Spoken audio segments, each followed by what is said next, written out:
A 15-year-old boy stood in front of a mirror, put on his father's aftershave, and walked out the door smiling.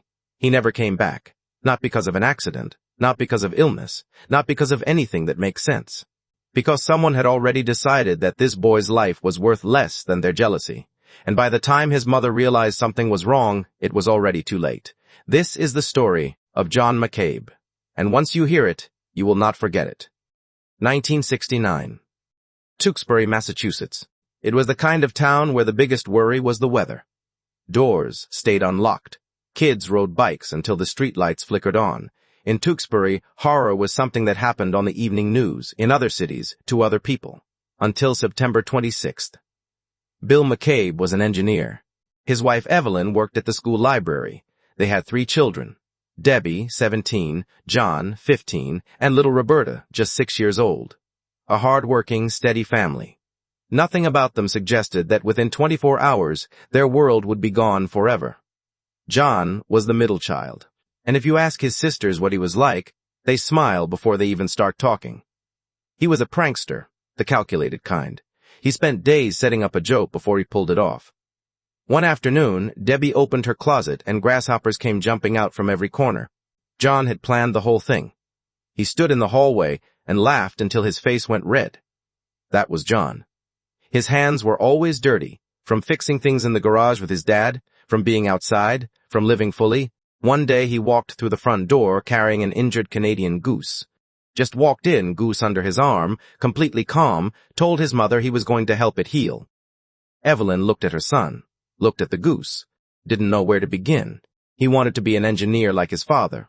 He spent hours in the garage beside Bill, learning how things worked, asking questions, taking things apart and putting them back together.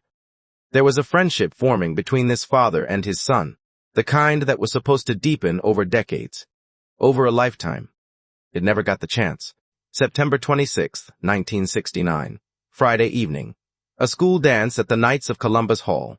John had been looking forward to it all week. He asked Evelyn for permission, and she said yes, because of course she did. It was a school dance. He got ready with the kind of care that told you how much this night meant to him. Shower, hair, clean clothes. And then he walked into his father's room and picked up Bill's aftershave. He didn't shave, he was 15, he had no reason to, but he wanted to smell like his dad. He wanted to feel like the grown man he was just beginning to become. Evelyn watched him walk out the door, watched him smile and wave and head down the street. Then she went back inside. The dance ended at 11. John should have been home by midnight. Midnight came. Evelyn stood at the window. She told herself he was just walking slowly, talking with friends. Fine, she waited. 5 more minutes. Then 5 more. Then the clock moved past midnight and her body stopped listening to what her mind was telling it. She got in the car. She drove every street between the hall and their house, window down, calling his name into the dark. John. John. Her voice carried and then disappeared, and the streets gave nothing back. She drove the full route twice, then 3 times. No John, no answer, nothing. She went home. She got on her knees. She prayed. The next morning, September 27th, 2 young boys were cutting through a vacant lot off Maple Street in Lowell, 5 miles from Tewksbury. They were just kids doing what kids do on a Saturday morning. What they found instead will stay with them for the rest of their lives. John McCabe was lying face down on the ground. His hands were tied behind his back. His ankles were bound with rope. And then, another piece of rope ran from his ankles, up along his body, and looped tightly around his throat. A hog tie. Every time John tried to move, the knot at his neck tightened. The killers didn't just restrain him, they made his own body the weapon against his life. His eyes were covered with tape, his mouth was covered with tape so he couldn't scream. He was fully dressed. He still had his shoes on. He was still wearing his father's aftershave. The police came to the McCabe house that morning. They did not want Evelyn to hear the details, so they took Bill to the basement and closed the door. Evelyn heard them go downstairs. She walked to the bathroom, dropped to her knees on the cold tile floor, and pressed her ear flat against the vent. Through the metal grate, the muffled voices of detectives drifted up. She didn't just hear that her son was dead. She heard how. She heard the word rope. She heard about the tape over his eyes, the tape over his mouth. She heard about the vacant lot in Lowell. And right there, on the bathroom floor alone, the world, as Evelyn McCabe had always known it, broke apart completely. Downstairs, Bill absorbed the same information in silence. Then he had to stand up, drive to Lowell, walk into a room, look at a body, and confirm that, yes, This was his son. This was the boy with the grasshoppers and the goose and the dirty hands. This was John. 15 years, 6 months, and 2 weeks old. And somewhere in this quiet town, someone already knew exactly what they had done. And they were saying nothing. Who did this to a 15-year-old boy walking home from a school dance? And why does it take 43 years to find out? In 2024, a crime scene speaks. DNA, cameras, digital footprints. The evidence finds you whether you want it to or not. But in 1969, a crime scene was just a patch of dirt in the dark. What police found at that vacant lot was almost nothing. The rope, the tape, John's clothing, one fingerprint that couldn't be tied to anyone, no DNA technology, no surveillance footage, just a dead 15-year-old boy and the darkness surrounding him. The only real lead was a car. A witness told police that on the night of September 26th, they had seen a maroon 1965 Chevy Impala parked near the vacant lot. One car, one color, in a town full of cars. Then another tip came in. John hadn't walked the whole way to the dance. He had been hitchhiking, thumb out, waiting for a ride, when 2 teenagers from his school stopped and offered him a lift, Michael Ferreira and Nancy Williams. They picked John up, drove him to the dance, dropped him off. Said that was the last time they saw him. Police went to Mike Ferreira and asked what else he did that night. Mike said he left Nancy and met up with his friend Walter Shelley. The two of them drove to Lowell, he said, getting some beer, nothing more than that. Police asked what car they were in. Walter Shelley's car. And Walter Shelley drove a maroon 1965 Chevy Impala. The same car, the same color. Parked near the same lot where a 15-year-old boy was found dead the following morning. They brought Walter in. He denied everything. So they gave him a polygraph test. The machine measures what the body does automatically when the mind is hiding something. Walter failed. They gave him another one. He failed again. 5 polygraph tests in total. 5 sessions. And every single time, lying in all vital areas of questioning. Not some areas, all vital areas. But in 1969, a failed polygraph could not be used in court. It could not secure an arrest warrant. It was, legally speaking, worthless. Police searched Walter's car thoroughly. They found nothing. No rope fibers, no tape, no physical trace of John McCabe inside that vehicle, no arrest. Walter Shelley walked out and went home. The maroon car sat in his driveway like it had never been anywhere near a murder. And then something happened that tells you exactly what kind of people these were. Walter started joking about it. In front of friends, he would laugh and say he was the one who killed John McCabe. And when the air got uncomfortable, he would wave his hand. Just kidding, just messing around. Mike was playing the exact same sick game. He was in a car one day with an acquaintance named Elaine Sutton. The conversation turned to John's case, to the fact that Mike had been looked at as a suspect. When Elaine wondered aloud who really did it, Mike looked at her and said, "I did it," then smiled. "Just joking," he said. 2 boys. 2 confessions wrapped in laughter. The same punchline both times. Because when you know the law cannot touch you, the truth becomes something you can afford to play with. In 1970, both Mike Ferreira and Walter Shelley joined the military and left Massachusetts. The investigation was 2 years old. Police had polygraph failures, a matching car, and nothing else. And at exactly that moment, both primary suspects left the state. The case lost its momentum. Files stayed open, but nobody was actively turning pages. The case went cold. But one person never stopped. Bill McCabe called the police station every single week. He asked for updates he rarely received. He wrote everything down, every date, every name, every detail about John's life and death. Because he was terrified that if he stopped writing, if he stopped calling, the world would simply move on and act like John McCabe had never existed. The years started to pass. 1 became 5. 5 became 10. The 2 men who had driven a maroon car through Lowell on a September night in 1969 were living their lives somewhere else, building distance between themselves and what they had done. And Bill McCabe was still at his desk, still writing, still calling, still waiting. The killers were gone. The files were gathering dust, but a father's pen kept moving, waiting for the one voice that would finally break 30 years of silence. Then one drunk afternoon at a barbecue changed everything. Almost. November 2000. A cookout at someone's house in Massachusetts. People eating, drinking, talking about nothing. The kind of afternoon that disappears from memory the moment it ends. Jack Ward was there. Jack had known John McCabe growing up. He had made a quiet promise to John's father years ago. "Bill, if I ever hear anything, I will tell you. It was the kind of promise you make and hope you never have to keep. Then Mike Ferreira walked in. The 16-year-old who had driven through Lowell on a September night in 1969 was now a man in his late 40s. He had a life, a wife, a job, 31 years of distance between himself and what happened to John McCabe. And on this particular afternoon, with a drink in his hand, something slipped. Mike turned to Jack and said it out of nowhere. "I know who killed John McCabe." Jack went still. Mike said it again. "I know who killed John." When Jack asked who, Mike gave him a name without hesitating. Walter Shelley. 31 years of silence, broken in 30 seconds at a backyard barbecue. Jack asked why. Why would Walter Shelley want a 15-year-old boy dead? Mike's answer was a name. Marla Shiner. In 1969, Marla was 13 years old. Walter was 17. Already the kind of person other people stepped carefully around. Walter was possessive in the way that has nothing to do with love and everything to do with control. When he sensed that John McCabe had simply existed near Marla in a way Walter didn't like, something broke inside him. Not a crime of passion, not a moment of madness.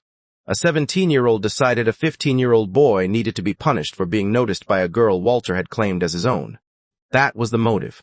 One person's toxic, violent belief that he had the right to destroy whatever threatened his control.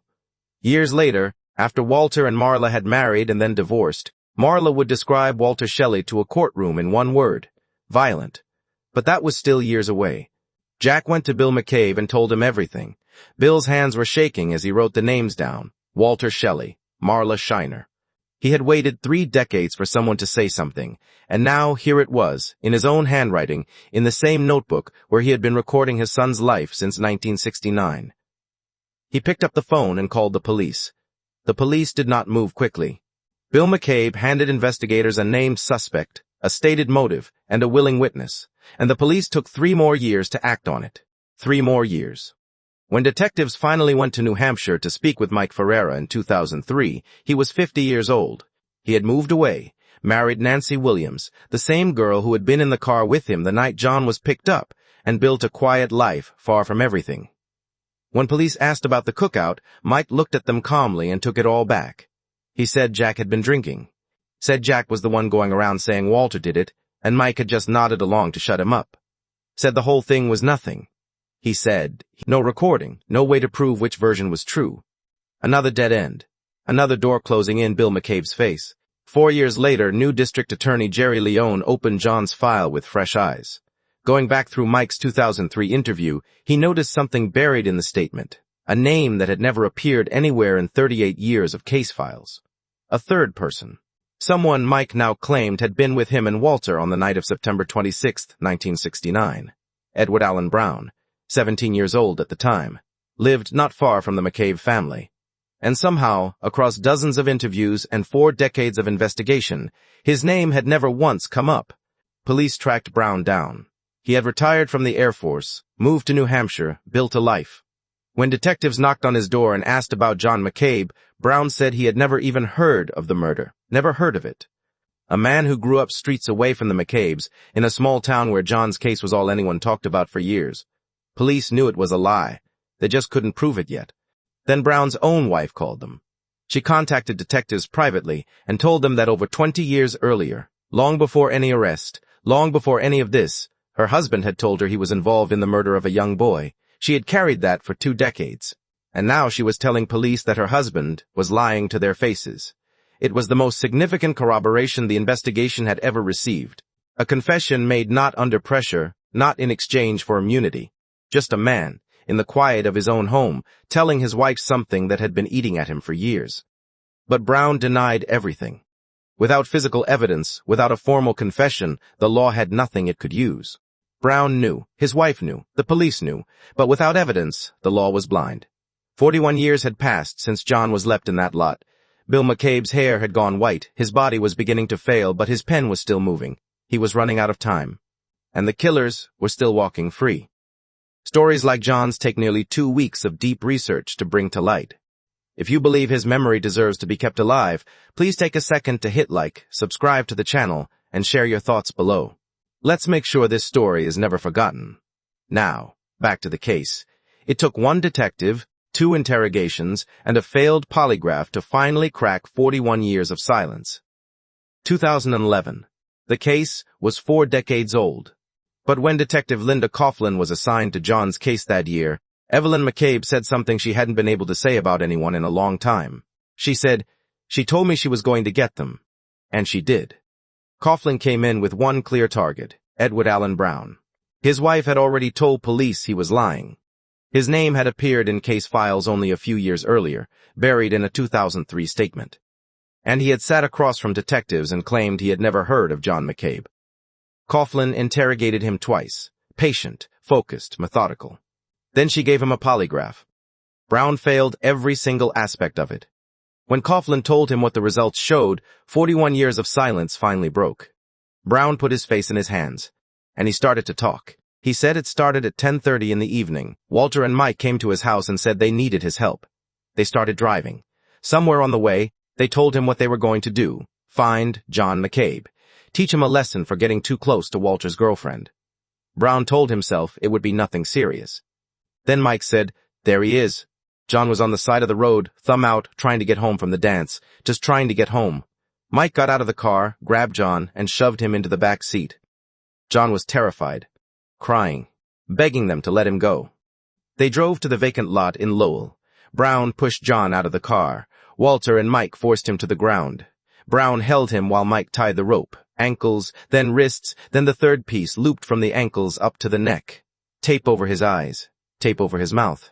John was face down in the dirt, struggling, the rope tightening with every movement. Walter looked down and said, "This will teach you to mess with Marla." Then all three got back in the car and drove away. They drove around for an hour. Brown said he eventually told them they should go back and check on John. So they went back. Walter and Mike got out, walked over, were gone for 30 seconds. Then they came quickly back to the car. Someone said, "He's not breathing." They drove Brown home. He went to his room, and he cried. On April 15th, 2011, 41 years after John's body was found, Michael Ferreira and Walter Shelley were indicted for first-degree murder. Brown received complete immunity, no prison time, not a single day. In exchange, he would testify against both men. The McCabe family was brought in and told what Brown had confessed. Bill McCabe, 83 years old, body failing, the weight of 4 decades on his face, collapsed forward onto the table and wept. For the first time in 41 years, someone had finally said out loud what happened to his son. January 2013. Michael Ferreira's trial. Bill McCabe took the witness stand. 85 years old. The prosecutor asked him how old John was when he died. Bill looked straight ahead and answered, "He was 15 years, 6 months, and 2 weeks. He had been counting since the day they told him." But the trial began to fall apart.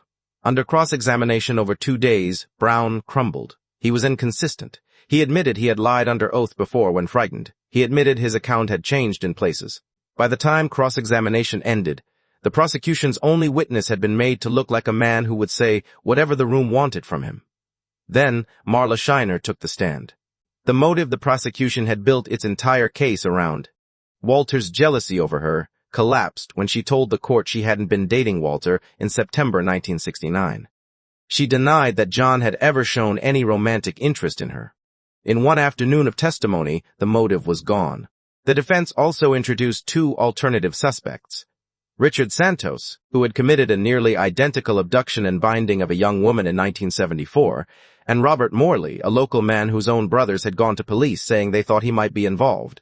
Neither was tied directly to John's murder. But reasonable doubt does not require proof. It only requires uncertainty. The jury deliberated. They returned their verdict, not guilty. Bill McCabe was not in the courtroom. He was too sick to sit through it. He waited in another room while Evelyn and his daughters heard the verdict. Evelyn had to walk out and tell him. She said she was terrified. She didn't know if his heart could survive it. She walked in and told him. And Bill McCabe, the engineer who had spent 43 years writing every name, making every call, refusing to let his son be forgotten, broke down completely. 4 days later, his heart gave out. His family believes the verdict killed him.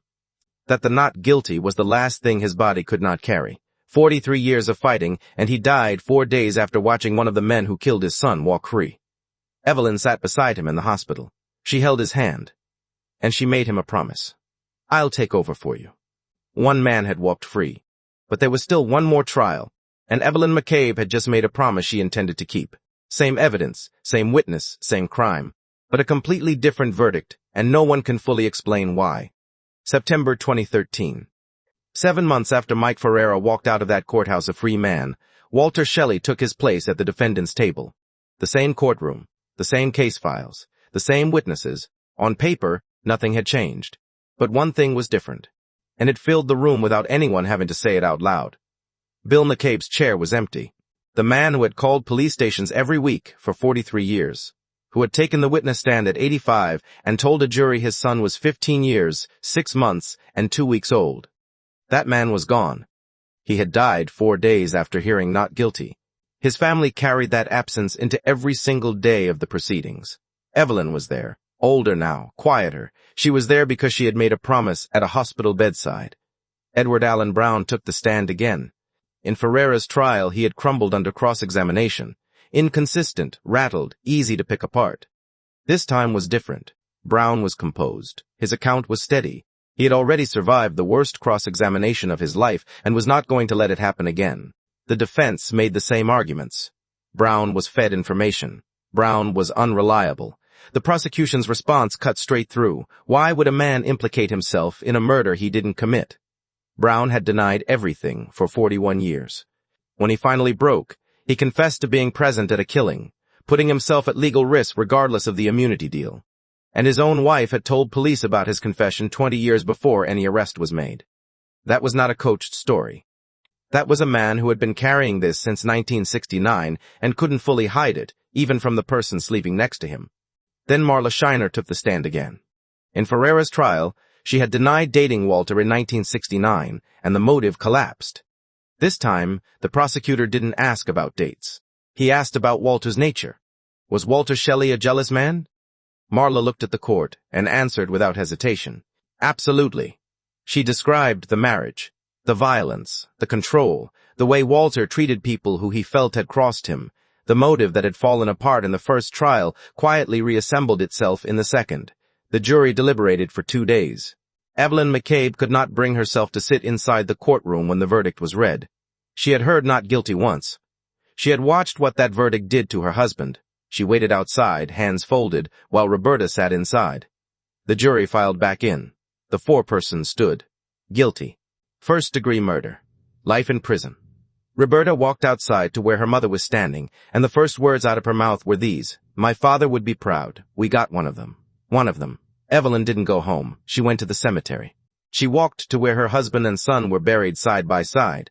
Bill, who had fought until his body gave out, and John, who had been in that ground since he was 15 years, 6 months, and 2 weeks old. She knelt at their graves, put her hands on the cold stone, and said what she had come to say. "John, guess what? We got him. Billy, it turned out beautifully. Please take care of him until I get there, and then I will." But justice, when it finally arrived incomplete. In 2016, a judge reviewed Walter Shelley's conviction and reduced it. First-degree murder became second-degree murder. The reasoning, the evidence, did not sufficiently prove the killing was premeditated. The sentence was adjusted. Life in prison with a minimum of 15 years, which means Walter Shelley becomes eligible for parole in 2028. 2028. 2 years from now. Mike Ferreira is already free, has been since January 2013. Edward Allen Brown received complete immunity and never spent a single day in prison for what happened in that vacant lot. And on August 12, 2016, just months after learning that Shelley's sentence had been reduced, Evelyn McCabe passed away. She died knowing Walter Shelley was behind bars. She died not knowing whether he would stay there. Now only Roberta and Debbie remain. 2 sisters, older now, still showing up, still doing what their father taught them to do. Every time Walter Shelley comes up for parole consideration, they will be there, opposing it, fighting it, carrying a name forward that the world keeps trying to let go quiet. 3 men were in that car on September 26, 1969. One was convicted and may walk free in 2028.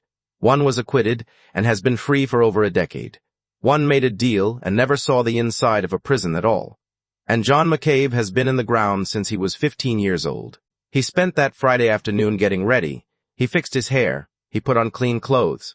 He walked into his father's room and picked up that bottle of aftershave, the one that smelled like the man he wanted to grow up to be, and he put it on. Because he was 15, and the whole world was still ahead of him, and that night felt like the beginning of something.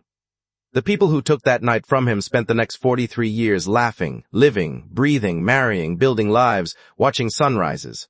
They got to become middle-aged men. They got to grow old. John McCabe was 15 years, 6 months, and 2 weeks old, and he never got to be anything more.